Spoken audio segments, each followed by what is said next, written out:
Greg, we're shooting some stuff back and forth, and there's something you wanted to tell our listeners in regards to, what's happening with tenants and what's happening with, when you're taking a property over and there's tenants in place that have low rents. Should they raise the rent when you take a property over, or if the rents are too low? Should you feel good? Should you feel bad about raising the rent? Why should you do it? Why should you not? Go ahead. So basically, when you buy this property and the rents are low, you have two choices. You can raise the rents incrementally over time, or you can raise it all one shot, big rent raise, bang, bang, boom. But aren't you afraid of losing those tenants that are there? I mean, a big rent raise in some cases, Greg, could be $300, $500 a month. I mean, rents are through the roof right now. Aren't you afraid of losing those those tenants? So that's where the fork in the road happens. So it's up to you. You don't want to fork yourself. Right. And you don't want to get spooned either.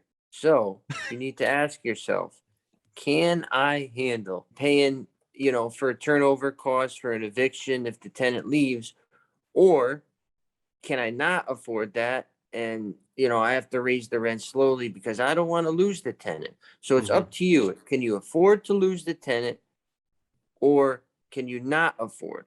And after you answer that question, can you morally, mentally deal with rent raises, knowing that you just increase somebody's rent by 50%, 60%.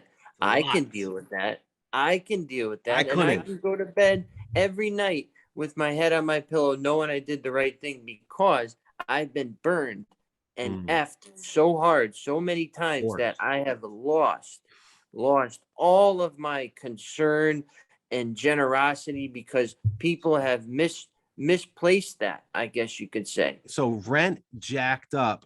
How much in your estimation? 20% year over year? Like, for example, last year I lost about 50,000 personally in rents that I did not receive.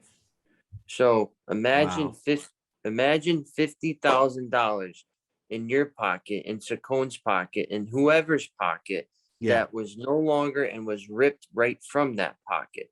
So I'm just one guy.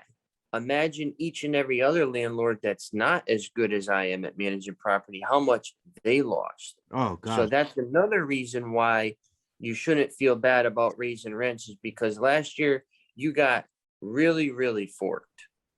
Okay. Yep. Months and months and years of unpaid rent for some owners right now. So it's, it's just, and it's warranted to have these increased rental prices, unfortunately.